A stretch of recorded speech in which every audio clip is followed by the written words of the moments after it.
Bismillahirrahmanirrahim. Assalamualaikum warahmatullahi wabarakatuh. Perkenalkan, nama saya Maulana Ibrahim. Di sini saya akan menjelaskan analisis sistem perangkat lunak, yaitu perangkat lunak e-demokrasi. Di sini saya tidak sendirian. Saya ditemani kelompok saya, yaitu Wiwin Widianti, Yoga Permana, dan Rahmat Saifullah. Nah, langsung saja kita ke bahasan ya. Bahasan yang pertama ada use case diagram. Nah, ini akan disampaikan langsung oleh Saudari Wiwin. Untuk Saudari Wiwin, dipersilahkan untuk memaparkan penjelasannya. Terima kasih.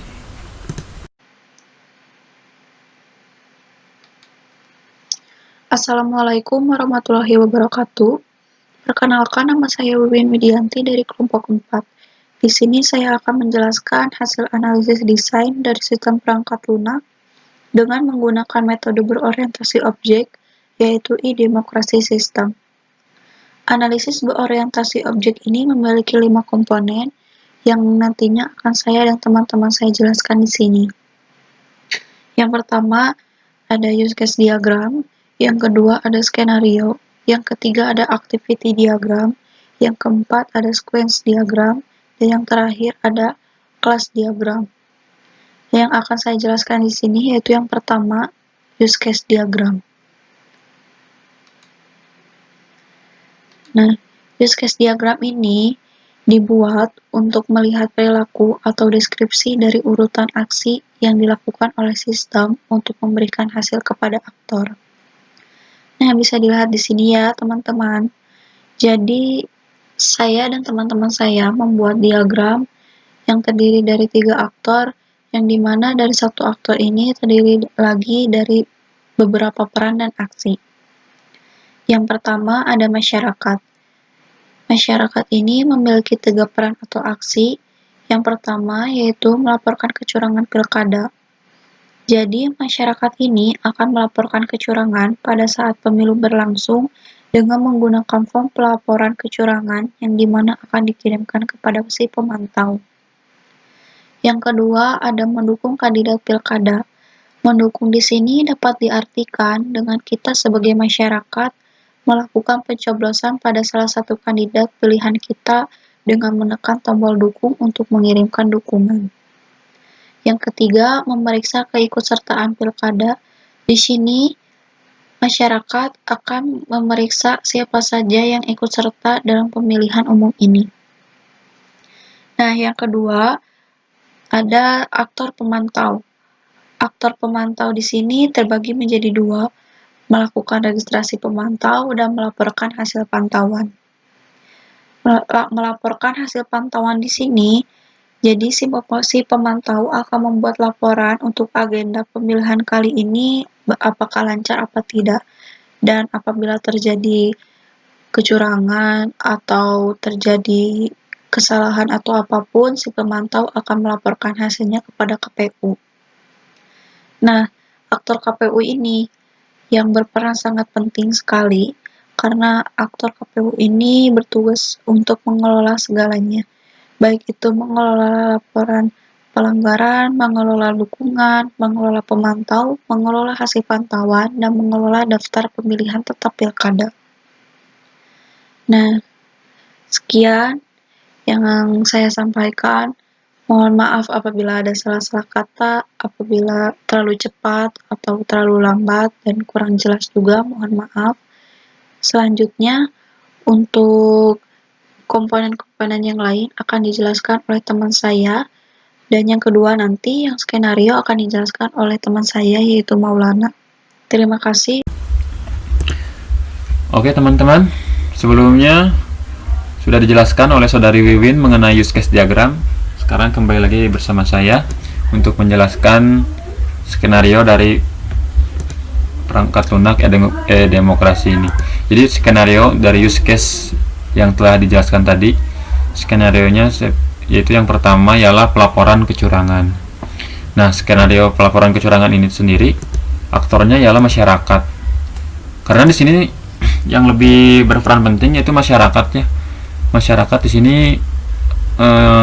yang menginputkan data-data untuk nanti dikelola oleh KPU beserta pemantau.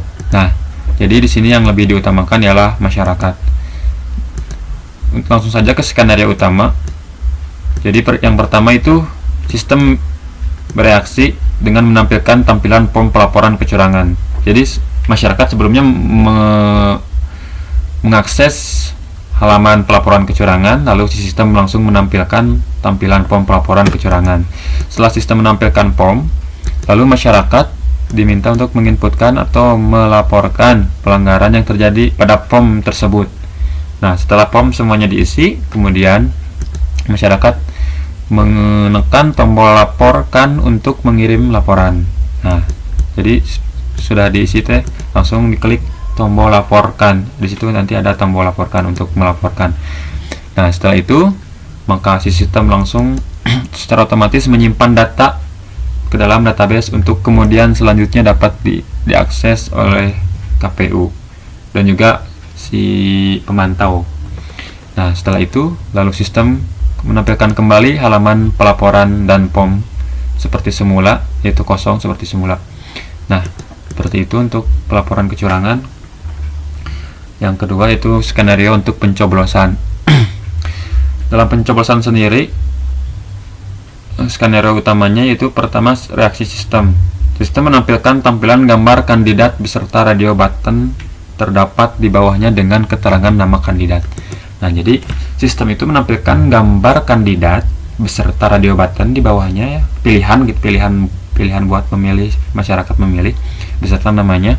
Nah, kemudian masyarakat itu tinggal mengklik radio button tersebut untuk dipilih radio button sesuai dengan pilihan masing-masing ya yang ada namanya.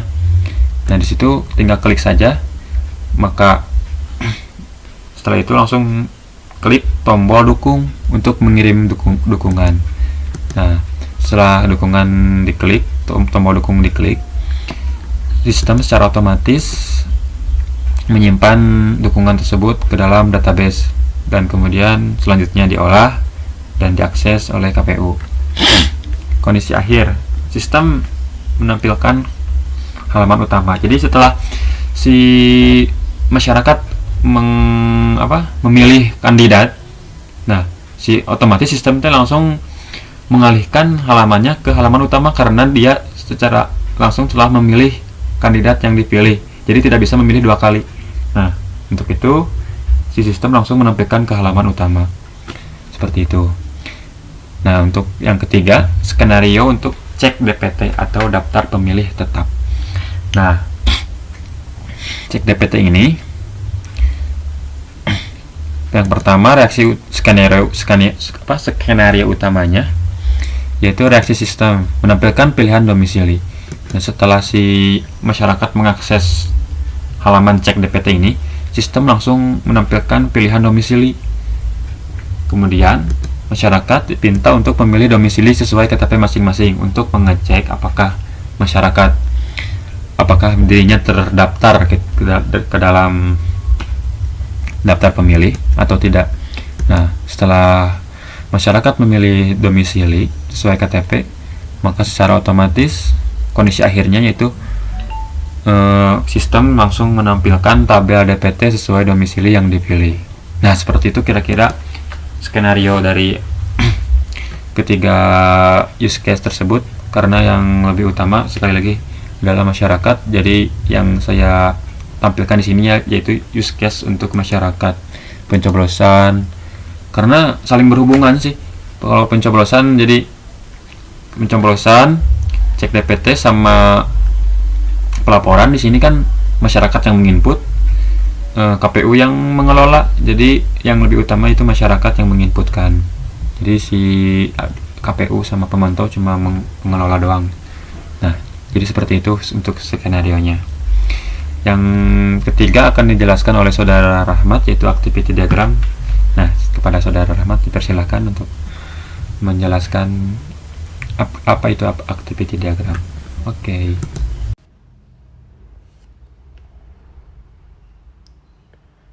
Ya, di sini saya akan menjelaskan terkait activity diagram. Activity diagram terkait fitur pelaporan kecurangan dalam pilkada itu. Nah, untuk dalam activity diagram ini terdapat 3 akses atau 3 user yang terlibat di dalamnya. Yang pertama itu ada masyarakat, terus ada pemantau, dan juga ada KPU. Nah, di dalam activity diagram ini itu dimulai dari masyarakat. Nah, masyarakat itu login ke dalam aplikasi untuk pertama kali, dan selanjutnya masyarakat juga melakukan pelaporan kecurangan terhadap pilkada di dalam aplikasi gitu.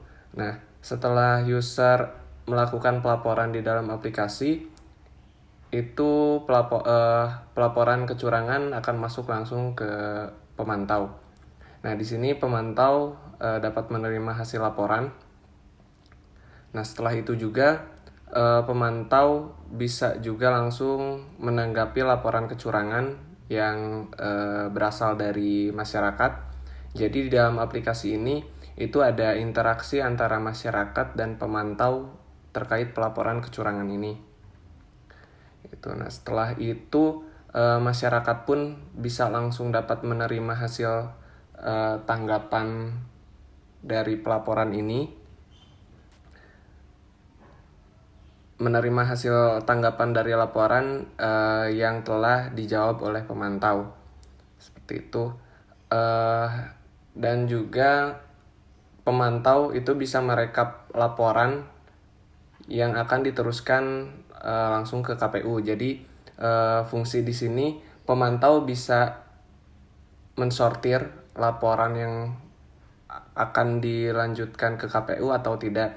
Nah, di sini juga berfungsi untuk jika pemantau itu tidak dapat menanggulangi laporannya, itu bisa langsung diteruskan ke KPU, yang dimana KPU itu yang berwenang untuk menindaklanjuti selanjutnya. Seperti itu.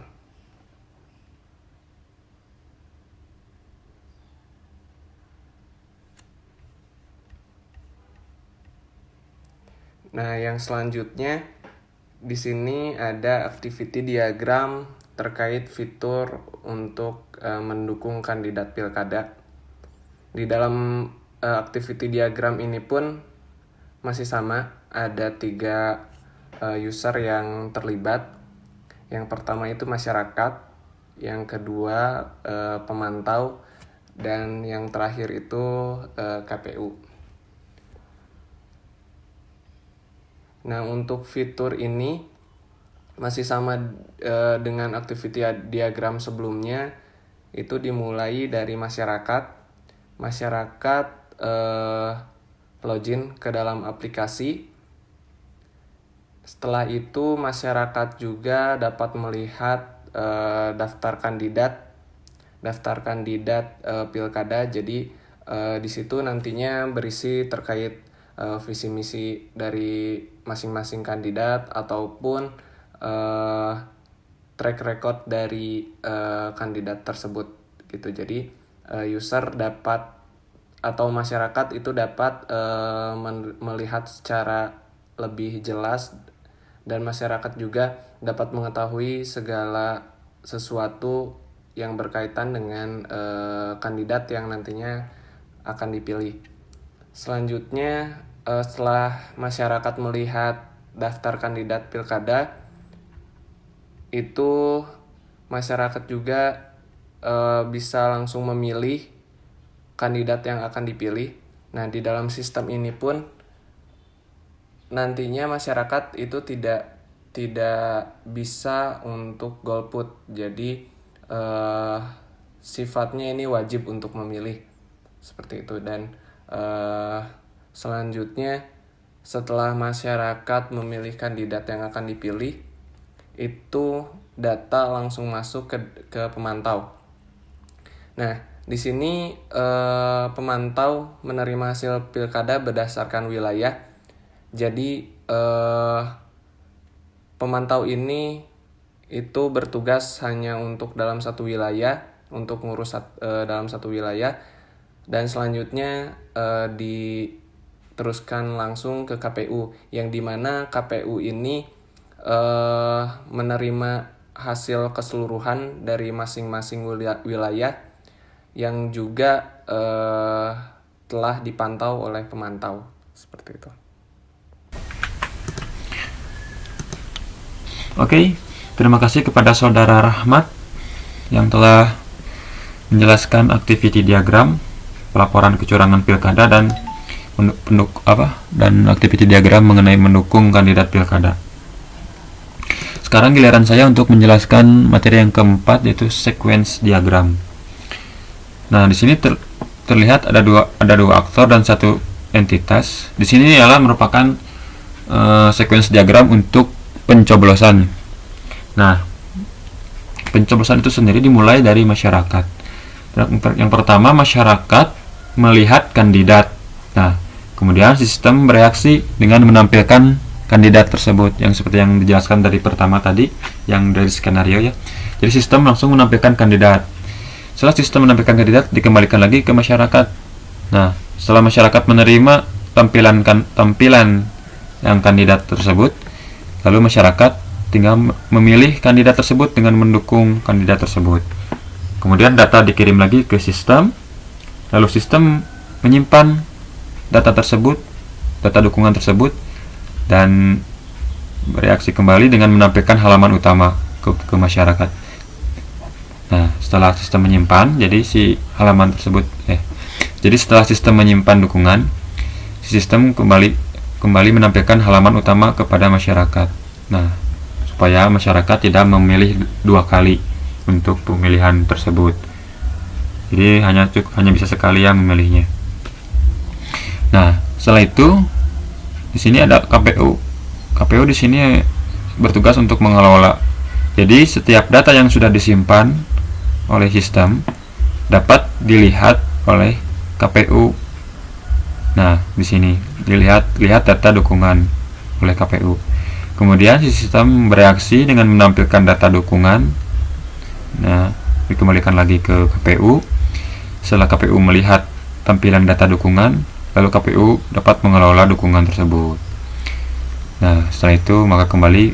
Nah, jadi terus seperti itu saja Jadi terus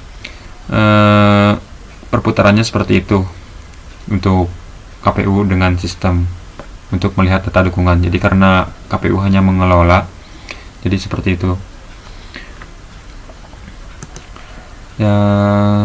Yang kedua, sequence diagram untuk pelaporan pengaduan kecurangan. Nah, di sini ada 3 aktor. Yang tadi mah 2 aktor ya, cuma masyarakat sama KPU. Sekarang ditambah pemantau karena di sini ada pengaduan. Jadi yang memantau pengaduan tersebut adalah pemantau apakah benar pengaduan yang diadukan tersebut itu sesuai dengan fakta. Nah, di sini diawali dengan masyarakat. Masyarakat mengakses form pengaduan, mengakses ke sistem ya. Lalu sistem menampilkan form pengaduan. Form pengaduan tersebut diredirect ke masyarakat dan masyarakat menerima tampilan tersebut. Nah, kemudian masyarakat mengisi form pengaduan tersebut, diisi. Setelah diisi lalu dikirim kembali ke sistem. Nah, kemudian sistem menyimpan data tersebut. Setelah disimpan, lalu sistem pun meredirect halaman form pengaduan seperti semula, jadi kosong kepada masyarakat, ditampilkan kepada masyarakat, dikirim kembali. Nah, setelah selesai, lalu di sini ada pemantau. Pemantau yaitu hanya memantau ya gitu, memantau dan menanggapi aduan dari masyarakat tersebut. Nah, jadi setelah si masyarakat berhasil mengirim aduan, nah sistem kemudian secara otomatis menampilkan notifikasi kepada pemantau bahwa ada aduan dari masyarakat. Nah, kemudian si pemantau tersebut mengelola aduan tersebut dan dibuatkanlah laporan untuk dikirim kepada KPU. Nah, di sini kalau dikelola dan dilaporkan aduan tersebut. Dikelola dan dilaporkan lalu dikirim. Nah, kemudian sistem menyimpan laporan tersebut dan kemudian return kembali lagi seperti itu terus perputarannya seperti itu. Nah, setelah disimpan laporan oleh sistem, maka si KPU dapat mengelola laporan tersebut. Jadi dapat melihat dan mengelola laporan tersebut. Nah, jadi si KPU cuma mengelola di sini, cuma melihat dan mengelola. Nah, baiklah seperti itu mungkin untuk sequence diagram dua proses, yaitu proses pencoblosan dan proses pengaduan. Yang selanjutnya kelas diagram akan dijelaskan oleh Saudari Wiwin Widianti. Kepada Saudari Wiwin dipersilakan. Nah, teman-teman, jadi untuk komponen yang terakhir yang akan saya jelaskan yaitu kelas diagram. Nah, ini. Kelas diagram ini digunakan untuk menampilkan kelas-kelas dan paket-paket di dalam sistem. Kelas diagram memberikan gambaran sistem secara statis dari relasi antar diagram yang biasanya digunakan beberapa kelas diagram untuk sistem tunggal. Jadi beberapa diagram ini akan menampilkan subset dari kelas-kelas dan relasinya. Dapat dibuat beberapa diagram sesuai dengan kebutuhan untuk mendapatkan gambaran lengkap terhadap sistem yang dibangun. Jadi, di sini saya dan teman-teman saya sudah membuat kelas diagram yang dimana satu tabel terhubung dengan tabel yang lain, jadi memiliki relasi.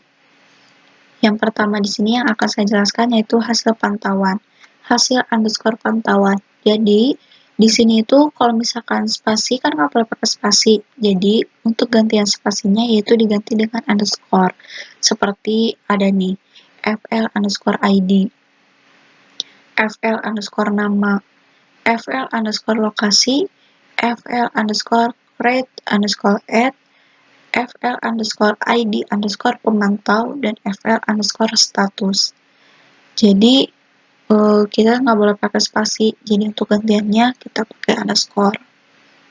Hasil underscore pantauan ini memiliki relasi dengan pemantau, yang dimana pemantau ini memiliki subset atau anak-anaknya di bawahnya, yaitu ada ID, nama, nomor underscore KTP, alamat, tempat underscore lahir, tanggal underscore lahir, email, nomor underscore telepon, kabupaten, dan dapil.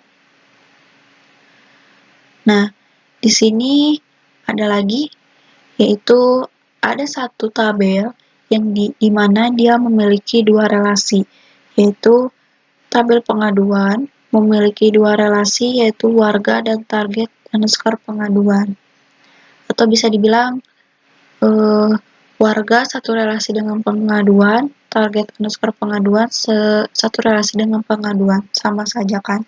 Jadi untuk warga di sini memiliki subset yaitu WR underscore NIK, WR underscore nama, WR underscore jenis underscore kelamin, WR underscore tempat lahir, WR underscore tanggal lahir, dan WR underscore alamat.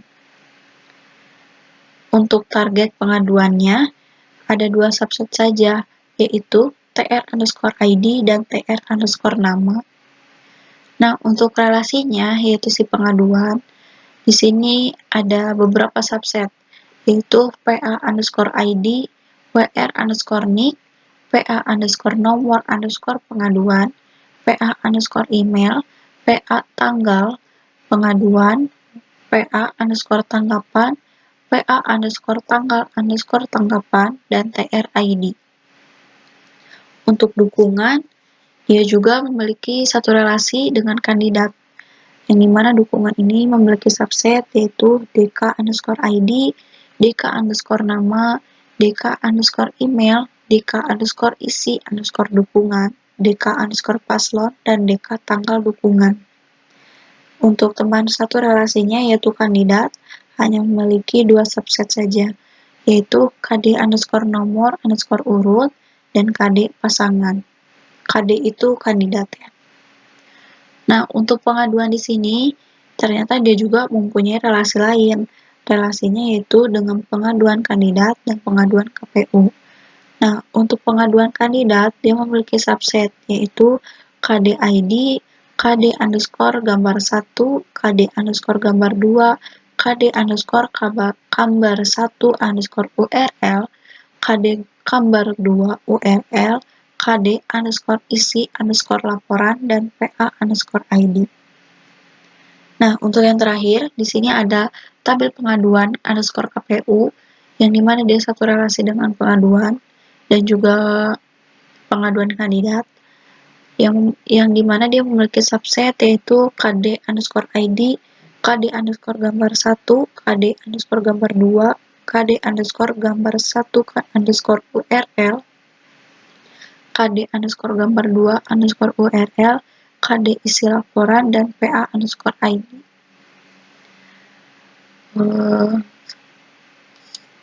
Cukup sekian dari kelompok kami. Mohon maaf sekali apabila dalam penjelasannya kurang jelas, bahkan tidak jelas gitu. Mohon maaf. Terima kasih atas perhatiannya. Wassalamualaikum warahmatullahi wabarakatuh.